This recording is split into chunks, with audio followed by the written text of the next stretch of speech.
배웠던 내용을 조금 더 정리를 좀 해보도록 하겠습니다.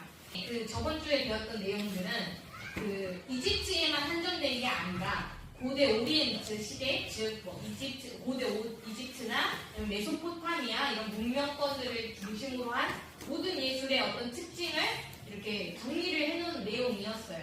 그러다 보니까 이 하우저를 그래서 정리를 다시 해봤는데 이 고대 오리엔트 시기에는 우리가 배웠던 것처럼 수공업과 상업이 어떻게 부흥을 하죠. 도시가 만들어지고 그 전까지 없었던 그냥 움막에서 본인의 생활을 사는 게 아니라 이제는 수공업이 발달을 하게 되고 상업이 부흥하게 됩니다.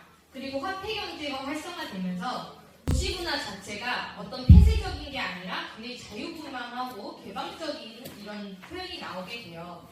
그래서 이제 개성적이고 생동감 넘치는 어떤 자연주의적인 양식이 나타나기도 하는데 한편으로는 대도시의 어떤 통치, 도시가 커지고 하다 보니까 왕이 생기고 사제들이 생기고 하는데 이 사람들이 그 많은 사람들을 통치를 해야 하는 상황에서 강력한 권력이나 아니면 그런 권력이 어떤 집중해야 하는 부분에 있어서 어떤 전통과 관습을 고수하려는 보수성과 그에 따른 추상적이고 합리적인 규범을 중시하는 어떤 형식주의적인 양식이 두 개가 공존을 하게 돼요.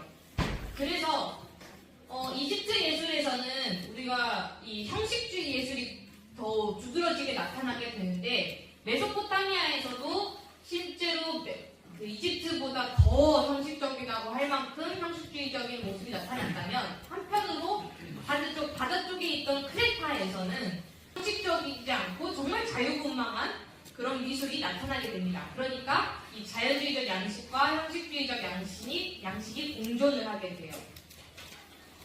그래서 우리가 저번 주에 이 고대 이집트의 역사를 좀 살펴봤는데 다시 한번 살펴보자고 하면 이 고대 이집트는 3000년에 걸쳐서 유지를 해왔었어요.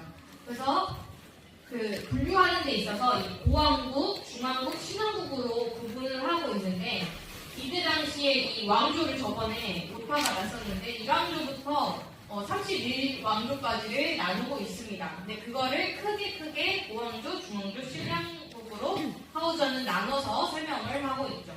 그래서 이 중에서도 이 신왕국, 특히 아메노피스 4세대의 예술이 정말 두드러지게 색다른 모습을 보여주고 있어서 이 미술도 이후에 살펴보도록 하겠습니다. 그래서 이 하우저는 고왕국, 중왕국, 신왕국의 미술을 어떻게 구분을 하냐면 고왕국 경우에는 아직까지 어떤 형식주의 권력에 의한 미술에서 있어서 형식주의적이보다는 개인주의적이고 자유분방한 미술이 나타난다면 중왕국에서는 의복풍이라는 단어를 쓰는데 형식주의라고 생각을 하면 돼요. 그래서 이 형식주의가 고착화된다면 신왕국에서는 다시 이 고왕국과 구석기로의 어떤 풍부한 자연주의로의 회귀의 모습을 보여주고 있습니다. 이 예술 작업의 전문화에 대해서 좀 더 살펴볼 생각인데 예술품 제작이 어떤 조직적인 이제 방법으로 만들어지게 돼요. 그래서 하우저는 어떻게 말을 하냐면 우선 그 당시 예술 작업이 이제 생산의 표준화에 목표를 두게 됩니다. 합리화됨에 따라서 예술 생산의 균일화라는 효과를 낳게 되는데 그렇게 하다 보니까 어떤 기계적인 생산 방법이 발달하게 돼요. 수요자들의 주문 역시 언제나 같은 유형에 따르고 있어서 그러다 보니까 그 결과 어떤 빈틈없고 단단한 예술품이 만들어지게 됩니다.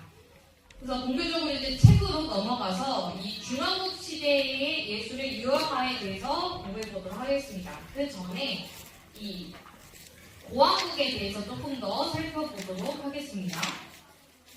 책에서는 고왕국 시대를 특정으로 잡고 있지는 않지만 이 중왕국을 설명하는 데 있어서 고왕국을 설명하고 넘어가기 때문에 이 챕터에서 고왕국을 설명해 보도록 하겠습니다. 우선 신석기를 넘어가서 곧 이집트에는 이러한 조각품들이 만들어지게 됩니다. 어떤가요? 좀 진짜 사실적이지 않나요? 정말 사람 바로 깎아낸 것처럼 표정도 있고 표정도 어떻게 살짝 미소를 짓고 있는 것 같아요. 이렇게. 그 다음에 볼살도 보이고 약간 턱도 좀 살찌게 있었던 것 같고 어떻게 이 사람과 이 사람이 다른 사람이라는 게 눈에 띄게 보이고 있죠.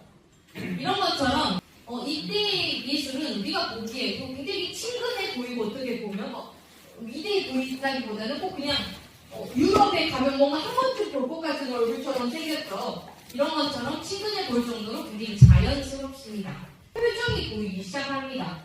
볼 때는 아직 표정이 보여요. 그리고 이 다리를 보면 이게 나중에 그리스 우리 동상에서도 이 자세를 아주 자세히 볼 건데 자세를 보면 그냥 가만히 서 있는 게 아니라 한 발을 그냥 앞에다가 둠으로써 움직임이 살짝 보이죠. 그러니까 그냥 가만히 서 있는 것보다는 뭔가 금방이라도 움직일 거를 멈춰!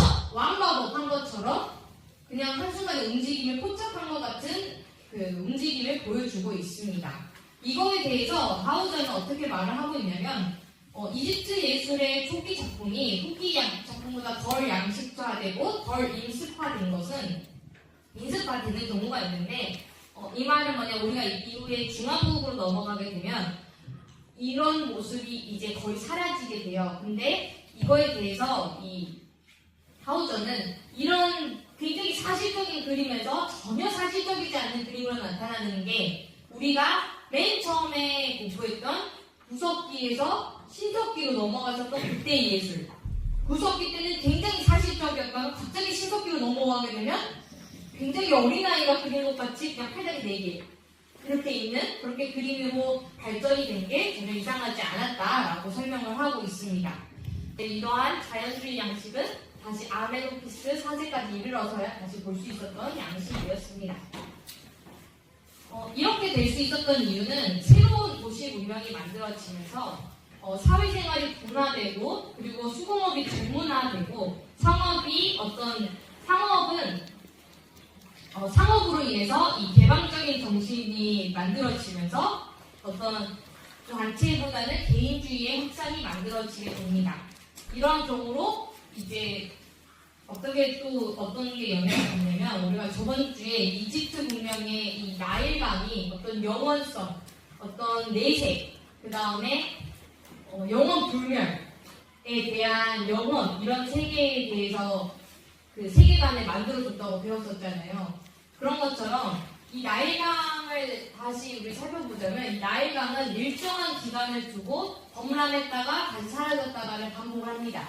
그 과정 속에서 그 생명이 생겼다가 다시 그 나일강이 범람하면 다시 죽었다가 다시 생명이 떠오르는 걸 보고 이 이집트 사람들은 이 영혼에 대해서 조금 더 생각을 하게 되는데 사람이 죽으면 영혼이 있는데 이 영혼을 이집트 사람들은 종류를 크게 6개로 나누었다고 해요. 그 중에서도 이 카와 바가 이제 특징적으로 가장 중요한 부분인데 일단 죽는다는 게 몸에서 카가 빠져나오기 때문에 죽었다고 우리가 이 이집트에서는 이해를 하고 있어요. 그래서 죽은 자에게 깃드는 수호 정령이 카가 일찍이 자기가 깃들었던 육체를 다시 찾아내려고 그러니까 카가 이제 다시 육체에서 빠져나오면 이제 인체가 죽게 되는데 그 떠돌던 카가 다시 이 인체로 들어오게 하려면 똑같은 인체의 모습과 내 인체를 찾아야 하기 때문에 이렇게 실제 나와 비슷한 사람 모습의 동상을 만들어서 그 안에 마치 카가 들어올 거라고 믿었어요. 이 이집트 사람들. 그러다 보니까 똑같은 모습이 나오게 되는 겁니다. 그래서 이 카를 좀 더 보면 이 카는 생명체 혹은 영혼을 구성하는 요소로 고대 이집트 사람들은 카가 몸을 떠나면 죽는다고 믿었고 이 나일강의 신 크눔이 아이의 형상을 한 육체를 도자기 굽듯이 구워서 어머니의 뱃속에 넣는다고 이집트 사람들은 생각을 했어요. 반면에 이 바는 타인과 자신을 구별해주는 인격이나 개성을 의미합니다. 그래서 이집트 사람들은 죽으면 바는 여전히 죽은 몸 안에 머물러 있다고 생각을 했는데 어떤 의식을 통해서 이 바가 카와 만나게 되면 다시 아크가 되어 부활을 한다고 믿었어요. 그러니까 이 카가 나오게 되는데 카가 다시 이 바를 향해 오려고 하면 나와 똑같은 동상이 있어야 카가 다시 찾아오니 이 조각상이 사실처럼 똑같아지게 됩니다. 우리가 아까 봤던 것처럼 이렇게 똑같이 만들어 놓으면 내 다에 맞춰서 이 카가 찾아온다고 믿었던 거죠.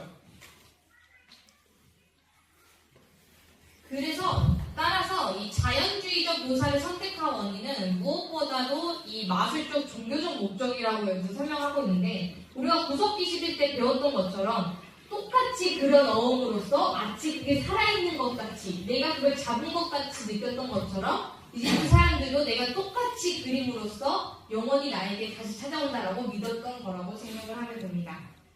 이런 고왕국 시대를 지나서 이제 중왕국 시대에 들어서게 되면 더욱 강한 중앙 집권적 통치 형태가 자리를 잡게 되는데, 그 결과 강한 왕권이 확립되고 특권층이 이제 분화가 되게 됩니다.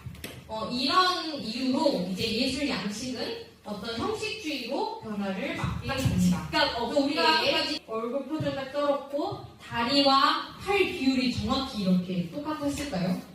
아니었겠죠. 굉장히 뭔가 마네킹 같이 여러 개 서 있는 마네킹처럼 하는데, 이런 것처럼 이 중왕국 시대 때는 어떤 특징이 이제 나타나게 되냐면, 이 초개인적인 사회 질서로서 개인적이라기보다는 이제는 어떤 왕 아래에서 다 같이 생활을 하게 되고, 그리고 왕의 힘을 보여주는 조각이 만들어지게 되면서 어떤 추상적인 예의 범절과 관습, 풍속상의 규범이 좀 더 중시가 되게 됩니다.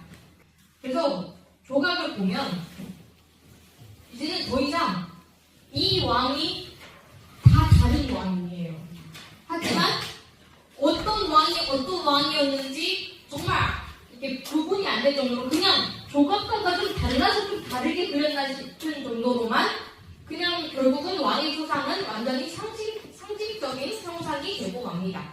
이러한 이유는 이제는 더 이상 한 개인으로서의 상이 아니라 이 파라오의 상은 한 왕으로서의 상으로 나타내려고 했기 때문이라고 설명을 하고 있는데, 예술 작품에서 권위를 나타내려는 목적이 이제 어떤 마술적인 그러니까 아까 카보다는 중왕국 시대에 들어오게 되면 마술적인 어떤 성격은 있기 때문에 어떤 자연주의적 묘사가 같이 이제 감춰지게 돼요.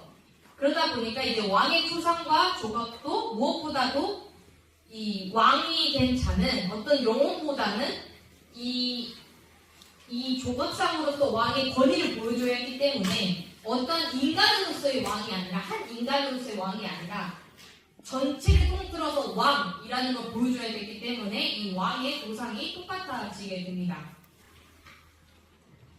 그러다 보니까 이런 아까 우리가 봤었던 그런 인물과 다르게 이 사람들을 보면 정말 비슷한, 그냥 얼굴이 있고 몸은 항상 몸의 비율은 비슷비슷하고 그런 모습을 살펴볼 수 있어요.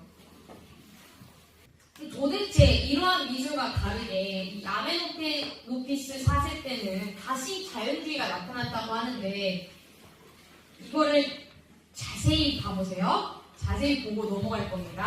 굉장히 똑같이 생긴 파라오겠죠? 이게 시대가 한 번에 있는 게 아니고 굉장히 다른 시대, 굉장히 100년, 200년 차이가 나는 작품들이에요. 하지만 비슷한 파라오였다면 이 아메노페시스 4세로 들어가게 되면 이런 파라오가 나타나게 됩니다. 어떻습니까? 파라오 솔직히 웃음이, 선생님들 이거 맨 처음 공부했을 때는 웃음이 났었는데 어때? 똑같은 파라오가 아니죠? 그러니까 이 사람은 턱도 길었을 거고 뭔가 그 파라오가 마치 내 눈앞에 있는 것처럼, 그 전 파라오는 솔직히 그냥 가면 같았다면 이 파라오는 진짜 그 당시 살았을 것 같은 그 당시 아메노페시스의 모습을 보여주고 있는 것 같다고 우리는 설명하고 있습니다. 그래서 이 아메노페시스에 대해서 조금 더 알아보고 넘어가는 게 좋은데, 이 아래 써져 있는 것처럼 아메노페시스 4세는 이 세계사적으로 최초의 예언자, 최초의 개인주의자라고 평가가 되고 있는 파라오입니다. 또한 이제 예술을 의식적으로 개혁했던 최초의 인물이라고도 알려져 있기 때문에 우리가 이 미술사에서, 특히 이집트 미술사에서는 꼭 빼놓지 않고 나오는 게 이 아메노페시스 4세입니다. 이 아메노페시스 4세는 옆에 아래 써져 있는 것처럼 이 아케나톤이라고도 불리고 있는데, 이 아케나톤은 그 파라오가 즉위를 하자마자 마치 어떤 정말 커다란 개혁처럼, 거의 혁명처럼 그 이집트의 아주 대격변을 일으켰습니다. 이전에는 이 아문이라고 하는 아문 중심의 이집트가 다신교였어요. 그러니까 여러 신을 동시에 이렇게 섬기고 있었는데, 이 아케나톤이 이런 신앙을 무너뜨리고 태양신 아톤을 숭배하는 유일신 사상으로 갑자기 종교를 전환하게 됩니다. 그러니까 다신교에서 유일신으로 바뀌게 된 거예요. 그래서 이 이름을 아케나톤으로 바꾼 게, 이 아케나톤 뜻이 아톤에게 이로운 자라는 뜻에서 이 아케나톤으로 이름을 개명을 하게 됩니다. 신전에서는 굉장히 반발이 심했다고 합니다. 그래서 이 아케나톤이 죽은 이후에는 아톤 신앙이 빠르게 소멸을 하게 되고, 결국은 아케나톤은 기록 말살령에 처해지면서 역사에도 존재하지 않았던 파라오의 취급까지 받게 되었다고 합니다. 하지만 그의 업적은 이제 그 역사상으로도 확인 가능한 세계 첫 번째 일신교라고 하고요. 그러다 보니까 이 세계사적에서 다시 이 사람에 대해서 다시 조명을 하게 되면서 최초의 예언자 아니면 최초의 개인주의자로서 평가가 되게 됩니다. 이 장면은 아톤의 가호를 받는 아케나톤을 보여주고 있는데, 이 위에 보이는 이 부분이 태양을 상징을 하고 있습니다. 아까 말한 것처럼 그 유이신 아톤은 태양을 상징하고 있기 때문에 이렇게 표현하고 있고요. 이 왕과 왕 옆에 있는 사람은 왕비겠죠. 왕비의 품에 뭐가 있는 게 보인가요? 보입니까? 굉장히 작지만 본인들의 자식을 나타나고 있는 거겠죠. 혹시 에일리언, 꼴뚜기 뭐 이렇게 약간 그 영화에 나온 것 그 에일리언처럼 보이지만, 이런 것처럼 굉장히 개성적인 그 벽화가 나타나게 됩니다. 그럼에도 불구하고 우리가 보기에는 이게 굉장히 외계인 같고 했겠지만, 이런 변화로 인해서 미술이 좀 더 자유로워졌고, 그 다음에 뭔가 더 다른 거를 시도해 볼 수 있었다고 우리는 평가가 되게 돼요. 그러다 보니까 이 작품이 이 왕의 업적이 아주 뛰어나다고 우리 다시 평가를 하게 되는데, 이 사람과 관련해서 또 다르게 우리가 살펴봐야 하는 작가가 있습니다. 여기서 작가요? 조각가요? 했을 때 물음표가 떠야 되는 건 뭐냐면, 분명히 우리가 배웠을 때 특정 조각가가 없다고 했는데, 알 수 없는 조각가는 다들 장인이나 이렇다고 했는데 특정 사람이 있었나요가 나오게 됩니다. 그 사람의 이름이 이 베크라는 인물인데, EK라고도 하고 BAK라고도 합니다. 물론 이 베크의 뜻은 이집트어로는 하인이라는 뜻을 가지고 있기도 하는데, 이 아크나텐 통치 기간 동안 최초의 수석 왕실 조각가였다고 해요. 그래서 책 67쪽을 다시 보게 되면 앞으로 넘어가서 이집트 시대에 조각가 나타나게 되면 거기에 나타난 우리가 처음 배웠던 그 이름이 나왔던 조각가가 자신의 조각을 만들었던 최초의 조각상 하면서 예시로 나온 게 바로 이 베크의 조각상입니다. 그래서 이 석비에는 베크는 자신을 어떻게 말하고 있냐면, 태학에서 가르친 제자라고 스스로를 적고 있어요. 그래서 이 베크는 전통이 요구하는 이상화된 묘사와 달리 아크나텐과 그의 가족을 지나치게 약간 자연스러운 모습으로 보여주는 조각상을 보고, 이제 아크나텐 또한 그렇게 조각가에게 요구를 했을 것이고, 이 조각가도 그 요구에 맞춰서 그 전까지 볼 수 없었던 이런 조각을 만들었다고 보고 있습니다.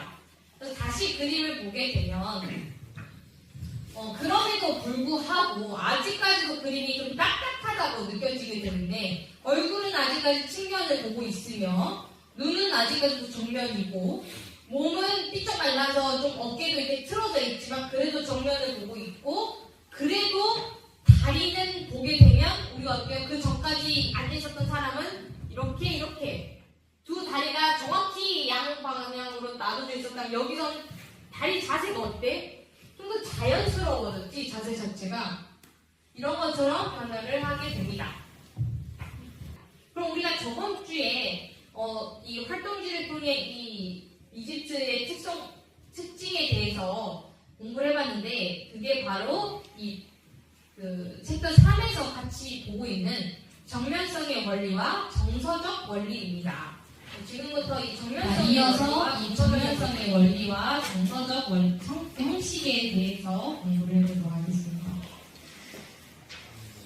이 고대 이집트 예술에 있어서 가장 특징적인 그 측면으로는 이 정면성의 원리와 정서적 형식을 따른다는 점을 이 하우저는 설명하고 있는데 이 점은 하우저뿐만은 아니라 이집트 미술을 공부하고 연구하는 학자들이 대표적으로 꼽는 특징입니다. 그래서 이 두 가지의 원리와 형식을 공부하는 게 매우 중요한데 하우저는 이 특색을 합리적인 묘사 방법이라는 표현을 쓰고 있어요. 이 특징을 설명하는 데 있어서 그렇다면 왜 이 원리에 대해서 이 합리적이다라는 표현을 써게 됐는지 한번 생각을 하면서 들어보면 좋겠습니다. 우선 그거와 더불어 이 이집트 미술은 이 봉합적 묘사 방법이라는 방법을 쓰고 있는데 자, 어떤 곳을 그린 것 같나요? 연못 맞습니다. 연못은 주로 정원에 있겠죠. 그래서 이 작품은 정원이라는 제목을 가지고 있는데 이 연못은 어디에서 본 거죠? 위에서 본 거죠. 이 나무는 옆에서 본 거죠.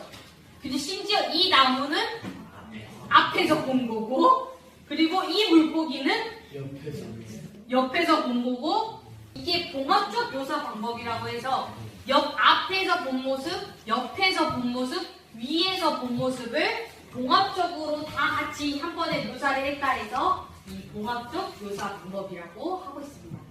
그래서 그림의 어떤 각 부분을 합성하는 방법이라고 하고 있어요.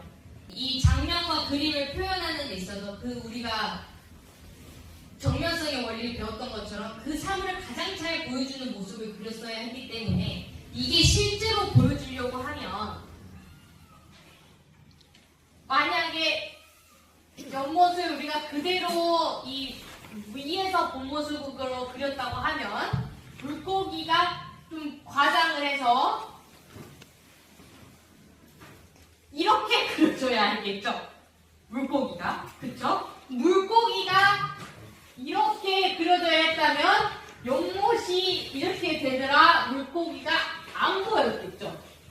그쵸? 연못이 보이고 여기에 이렇게 나무가 있어야 되니까 이렇게, 그리고 위에서 그려졌다면 나무는 이렇게 그려져야 됐을 겁니다. 위에서 봐야 하니까. 그쵸? 이러기 때문에 이집트 사람들은 나무가 가장 잘 보이는 모습을 봉합적으로 이 인체에서만 그렇게 나타내는 게 아니라 이렇게 풍경에서도 이렇게 나타내고 있다고 합니다. 실제로 그럼에도 불구하고 이 작품은 신한국 때 만들어진 거기 때문에 좀 더 이렇게 정원이라던가 이런 모습을 보여주고 있는 거지 고왕국과 중왕국 때는 이런 정원조차 잘 그려지지는 않았어요. 이거는 굉장히 사실적인 겁니다. 그런 걸 치고는. 왜냐면 나무도 종류도 다양하고 그 다음에 어떤 신화적인 이야기보다는 그냥 그 장면을 그린 거기 때문에 이거는 이제 신한국에서 볼 수 있는 그림을 보여주고 있습니다. 이 이집트 사람들은 명확성을 위해서라면 명확성, 그러니까 그 사물을 가장 잘 보여줄 수 있는 명확성을 위해서라면 원급법을 생략을 했어요. 그런 의미에서 이 원급법과 생략법, 중첩법이라는 거를 다 생략을 했다고 하게 되는데 이거를 좀 더 살펴보자고 하면 주로 우리가 그림을 그리는 데 있어서 그림은 3D에 있는 거를 2D로 보여주는 거기 때문에 환영이라는 단어가 쓰이게 돼요. 그러니까 똑같은 2D이지만 내가 어떤 기술을 쓰느냐에 따라서 이게 마치 입체처럼, 마치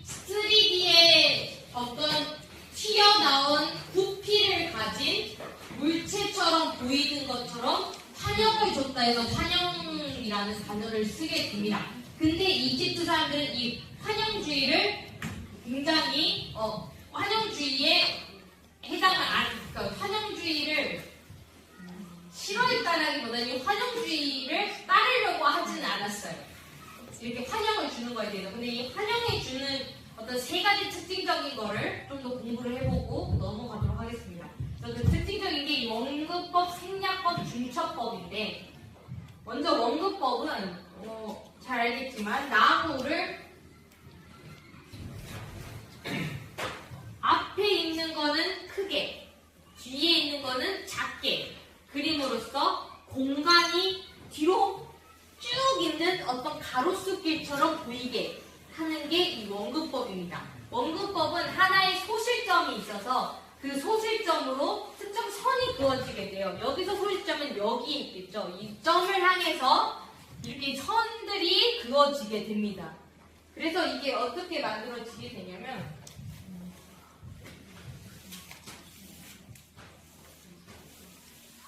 주로 이 타일로 이 원근법을 나타내줄 수 있는데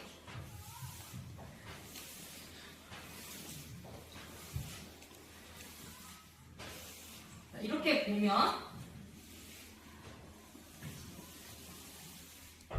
이게 하나의 무대처럼 어떤 피라미드가 아니라 이렇게만 보면 피라미드나 어떤 잘린 피라미드처럼 보이지만 여기에 사람을 세워봅니다. 이제 사람이 여기서는 뭐만 했다면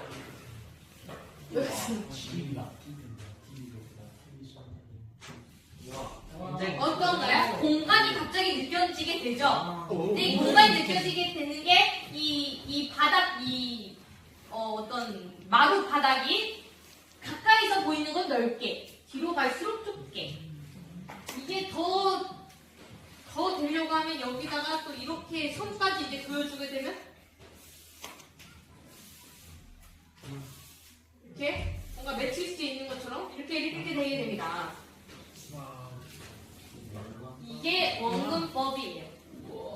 그러면 이 원근법만으로 공간과 어떤 이 환영을 나타낼 수 있느냐? 아니라는 거죠.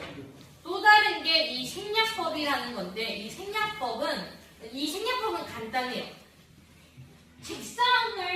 침대를 그린다고 했었을 때 우리가 어린이들한테 침대를 그리라고 하면 주로 이렇게 그리는 경우가 있습니다. 다리가 4개 있는 침대. 지금도 큰 애들 중에 침대 그리라고 하면 이렇게 그리는 애들이 있어요. 침대 이렇게 침대. 근데 어때요? 뒤에 있고 안 보이기 때문에 저쪽 여기 끝에 있는 다리는 보입니까? 안 보이게 됩니다. 자, 어떻습니까? 정말 그냥 놓아진 것 같죠? 꼭 그렇게 장난감처럼 여기 집, 여기 나무, 여기 차. 근데 이 다른 특징은 뭐냐면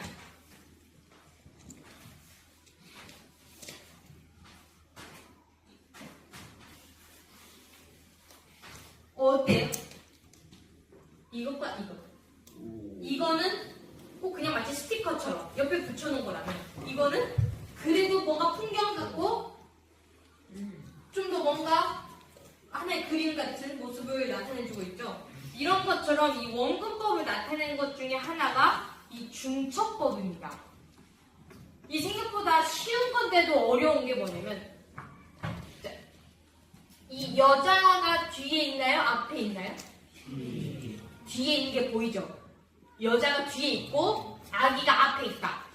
중첩을 통해서 알게 되는 겁니다. 그냥 사과가 있고 이 뒤에 자 이렇게 사과를 그렸어. 이 사과가 뒤에 있어 보입니까?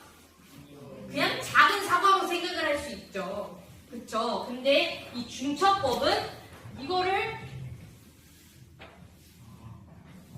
이렇게 그림으로써 뒤에 사과가 있구나를 알게 되는 겁니다. 그래서 이 중첩법이 매우 다양하게 쓰게 돼요.